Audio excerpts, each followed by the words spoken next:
ಮುಖ್ಯವಾಗಿ ಇವತ್ತು ಚರ್ಚೆ ಬಂದಂಥದ್ದು ರಾಮ ಮಂದಿರ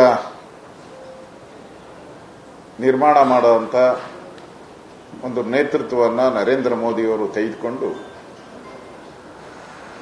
ಏನು 500 ವರ್ಷಗಳಿಗೂ ಮೇಲ್ಪಟ್ಟು ಏನು ಒಂದು ರೀತಿಯ ಗುಲಾಮಗಿರಿಯ ಸಂಕೇತ ಇತ್ತು ಅದು ತೊಲಗೋಗಿ ರಾಮ ಮಂದಿರ ನಿರ್ಮಾಣ ಮಾಡುವ ಮುಖಾಂತರ ನಮ್ಮ ದೇಶಕ್ಕೆ ಒಂದು ಕೀರ್ತಿಯನ್ನ ಗೌರವವನ್ನ ತಂದುಕೊಟ್ಟಂತ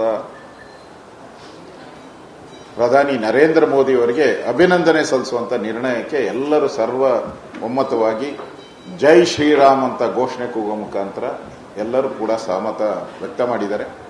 ಯಾವ ಬಾಬರ್ ಒಬ್ಬ ಮತಾಂಧ ಈ ದೇಶದ ಸಂಸ್ಕೃತಿಯನ್ನ ಹಾಳು ಮಾಡಬೇಕಾದರೆ ರಾಮನ ದೇವಸ್ಥಾನವನ್ನು ಧ್ವಂಸ ಮಾಡಬೇಕು ಅಂತೇಳಿ ಅವನ ಮಂತ್ರಿಮಂಡಲದಲ್ಲಿ ತೀರ್ಮಾನವನ್ನ ಜಾರಿಗೆ ತಂದು ಇಡೀ ಹಿಂದೂಗಳಿಗೆ ಒಂದು ರೀತಿಯ ಅವಮಾನವನ್ನ ಮಾಡಿದ್ದ. ಅದರ ಸಂಕೇತವಾಗಿದ್ದಂತಹ ಡೂಮ್ಗಳು ಬಿದ್ದೋಗಿ ಈಗ ಭವ್ಯ ರಾಮ ಮಂದಿರ ನಿರ್ಮಾಣ ಆಗಿದೆ. ಇದರ ಪೂರ್ತಿ ಕ್ರೆಡಿಟ್ ಸನ್ಮಾನ್ಯ ನರೇಂದ್ರ ಮೋದಿ ಅವರಿಗೆ ಸೇರಬೇಕು. ಪೂರ್ತಿ ಕ್ರೆಡಿಟ್ ಪೂರ್ಣ ಮಟ್ಟದಲ್ಲಿ. ಯಾಕೆಂದ್ರೆ ಹಿಂದೆ ಸೋಮನಾಥ ದೇವಾಲಯ ನಿರ್ಮಾಣ ಮಾಡಿದಾಗ ರಾಷ್ಟ್ರಪತಿಗಳಿಗೆ ಒಂದು ನೆಹರು ಅವರು ಪತ್ರ ಬರೀತಾರೆ, ನೀವು ಆ ಕಾರ್ಯಕ್ರಮಕ್ಕೆ ಹೋಗಬಾರದು ಅಂತೇಳಿ. ಈಗ ಕಾಂಗ್ರೆಸ್ ನಾಯಕರು ಹೇಳ್ತಾ ಇದ್ದಾರೆ ಪ್ರಧಾನಮಂತ್ರಿಗಳು ಉದ್ಘಾಟನೆ ಮಾಡಬಾರದು, ರಾಷ್ಟ್ರಪತಿಗಳು ಉದ್ಘಾಟನೆ ಮಾಡಬೇಕು. ಆಗ ರಾಷ್ಟ್ರಪತಿಗಳು ಹೋಗಬಾರದು ಅಂದವರು ಈಗ ಹೆಂಗೆ ರಾಷ್ಟ್ರಪತಿಗಳಿಗೆ ಆಹ್ವಾನ ಕೊಡಬೇಕು ಅಂತ ಏನು ದ್ವಂದ್ವ ಹೇಳಿಕೆಯನ್ನ ಕೊಟ್ಟಿದ್ದಾರೆ. ಅದೇ ರೀತಿ ಅಫಿಡವಿಟ್ ಕೂಡ ಹಾಕಿದ್ದಾರೆ, ರಾಮ ಒಬ್ಬ ಕಾಲ್ಪನಿಕ ವ್ಯಕ್ತಿ ಅಂತ.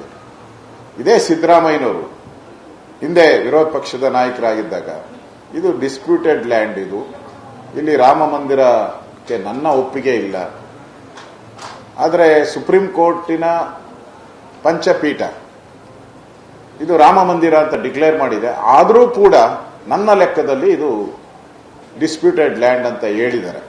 ಈಗ ನೋಡಿದ್ರೆ ಜೈ ಶ್ರೀರಾಮ್ ಅಂತಾರೆ, ನಮ್ಗಿಂತ ಜೋರಾಗಿ ಜೈ ಶ್ರೀರಾಮ್ ಅಂತ ಕೂಗ್ತಾರೆ.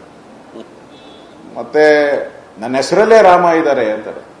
ಇನ್ನೊಬ್ಬರು ಬಹಳ ಮುಂದೆ ಹೋಗಿ ನಾನು ಶಿವನ ಕುಮಾರ ಅಂತ ಹೇಳ್ತಾರೆ. ಸ್ವಾಮಿ, ಹೃದಯದಲ್ಲಿ ಟಿಪ್ಪುನ ಇಟ್ಕೊಂಡು, ಹೃದಯದಲ್ಲಿ ಟಿಪ್ಪು ಸುಲ್ತಾನ್ ಇಟ್ಕೊಂಡು ಬಾಯಿಲ್ ರಾಮ ಅಂದ್ರೆ ಏನು ಉಪಯೋಗ ಆಗಲ್ಲ. ಹೃದಯ ಇಂಪಾರ್ಟೆಂಟ್. ನಿಮ್ಮ ಹೃದಯದಲ್ಲಿ ಅದಿಲ್ಲ, ನಿಮ್ಮ ಹೃದಯದಲ್ಲಿ ರಾಮ ಇಲ್ಲ, ಬರೀ ಟಿಪ್ಪು ತುಂಬಿದ್ದಾನೆ. ಅದರಿಂದ ನಿಮ್ಮ ಈ ವಿರೋಧಿ ನೀತಿ ಏನಿದೆ ಅದು ಈ ಕೆಲಸದಲ್ಲಿ ವರ್ಕೌಟ್ ಆಗಲ್ಲ.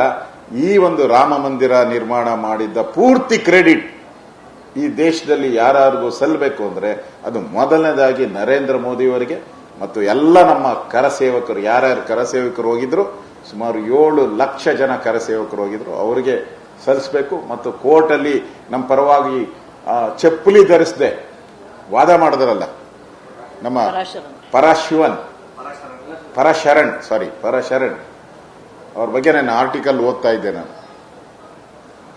ಅವರು ಒಂದು ನ್ಯಾಯ ಪೈಸೆ ದುಡ್ಡು ತಗೊಂಡಿಲ್ಲ, ಕಾಲಿಗೆ ಚಪ್ಪಲಿ ಹಾಕದೆ ವಾದ ಮಾಡಿದ್ರು.